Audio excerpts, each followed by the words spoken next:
MLS Realtor deals versus pre-foreclosure. Let's talk about MLS Realtor deals versus pre-foreclosure. As a part of our Q&A series, is this question.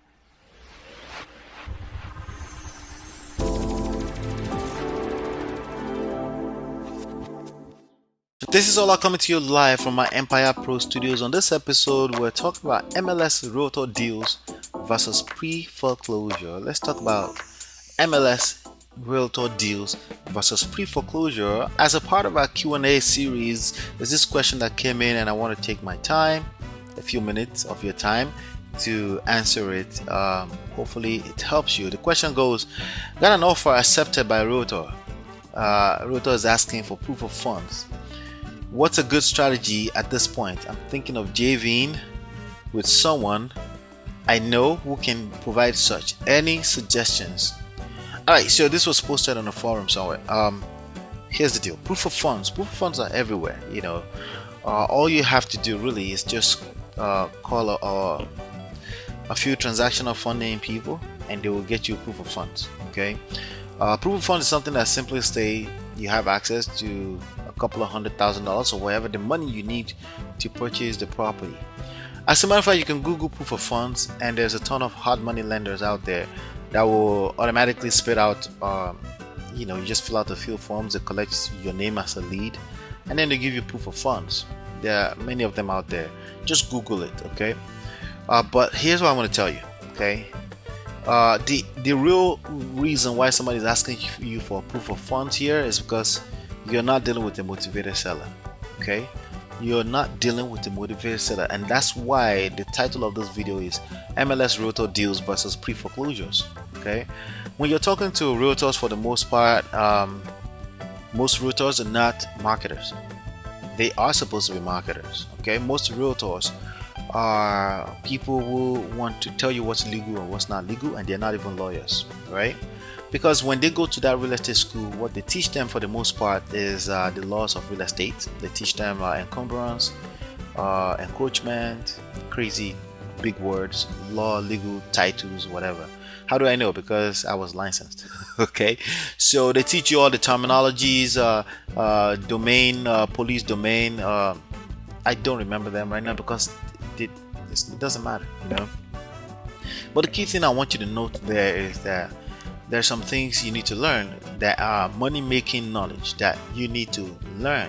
Okay, it's called MMK, money making knowledge. And legal stuff is, if you're not a lawyer, learning the legalities is not really a money making anything for you. Really, all you need is the values that you bring from your family, from a good home. No cheating, no stealing, no lying. Don't try to cheat people out of their money, out of their situation. Don't take advantage of people. Like simple stuff that your little good old conscience can tell you, The rest of it, the legalities of it, that's why you need a title company. That's why you need an attorney. I always close with an attorney to make sure that they cover my butt. To do what they do, they collect $800, $1,000, $1,200 from me to do what they do. That's not what you do as a wholesaler. As a wholesaler, you're marketing to two types of people at any point in time. You're marketing to a motivated seller. Okay, you can choose to do one side of it and partner with other people on the other side. Okay, and that's why our platform here is a beautiful thing, because either way you come in, your skills can be leveraged, and you can learn just one side and you can be good to go. You can start from learning how to attract motivated sellers. So motivated sellers, for me, start from pre-foreclosure. Somebody is late on their payment and either taxes or a mortgage, and they can't afford to hold on to the property any longer.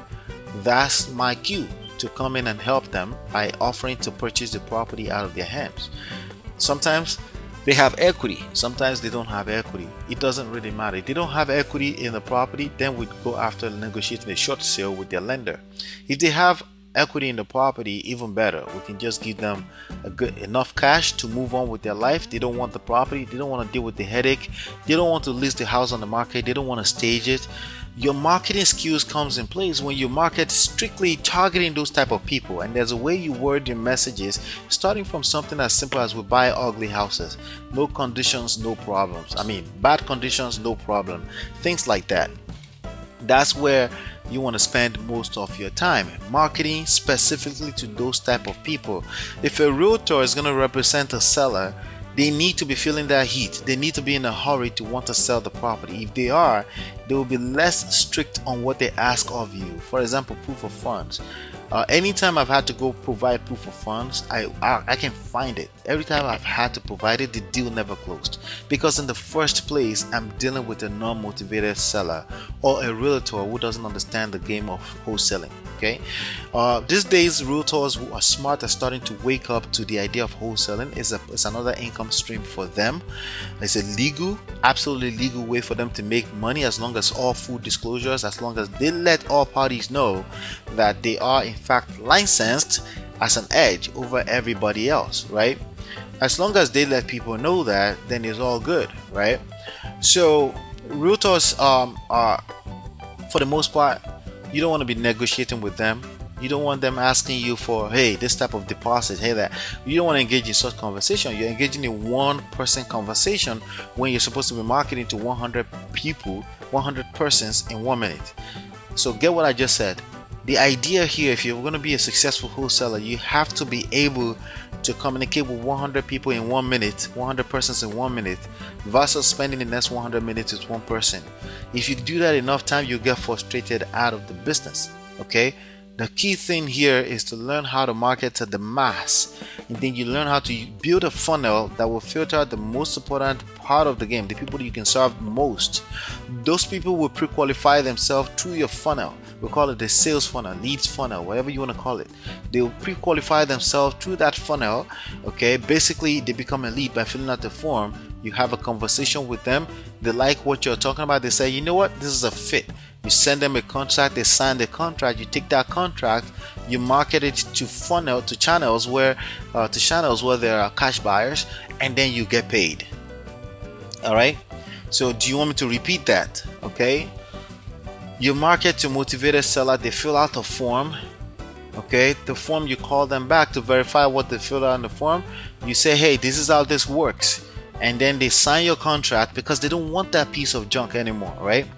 They sign it. So have you spoken to people and they said no, they don't want to sell to you? That's because you're not talking to enough people. You're not making enough offers. You're not marketing to enough people.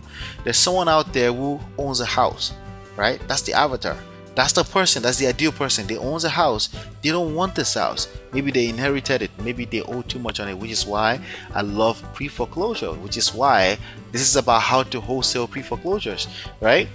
They owe $100,000 on it, but it's only worth $50,000. That means it's underwater. That means it's negative equity. You basically, the person they owe $100,000 to, it, that entity, whatever that is, mortgage company, you approach them and you say, hey, this property is only worth $50,000. Would you accept 40? Would you accept 30? We do that all day long. It's called short sales. You do that, you take that property, you sell it to somebody else for a quick 5, 10, 50, 70 grand. Okay, I've made 82 grand doing the same process I told you. All right, or maybe they owe only $30,000, but the property is worth $200,000. You get them an additional $30,000, making it $60,000. You're still able to sell it for $50,000, making it $110,000. It's a $200,000 property. You make money. They are willing to get rid of it because they don't. There's a lot more that comes with home ownership than just the pride of it. So you're not taking away their pride. Sometimes it's a pain in their butt and they need to get rid of it. Okay, that's how to wholesale pre-foreclosures. That's how simple it is. But it's a process, it's a business, it's a whole business. You put something under contract, you sell the contract.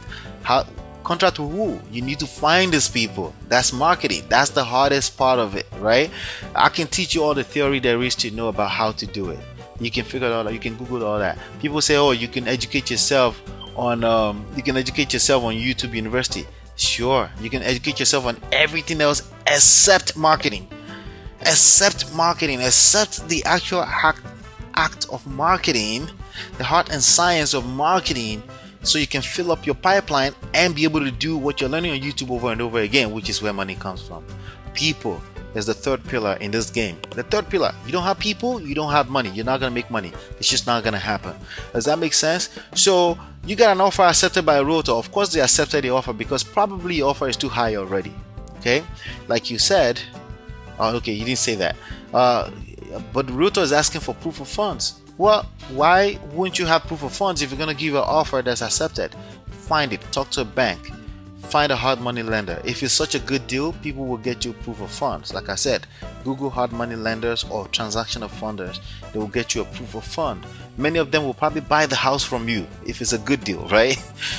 What's a good strategy at this point? I'm thinking JV'ng with somebody who can provide such. Well, you should have a mentor. You sound like you need a mentor, and that's what you need if you ask this kind of question.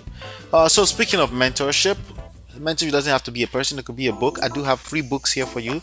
Smart Real Estate Wholesaling.com, Real Estate Money Secret. Just go to smartrealestatewholesaling.com. You get 2 books for the price of 1, which is $0. If you're getting the PDF, it's also available in all the other formats, audiobook and all that stuff.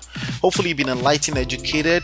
Click like, give me a thumbs up, all of that, all those nice things. Hopefully you've been enlightened, educated. I'll see you on the next one, and peace.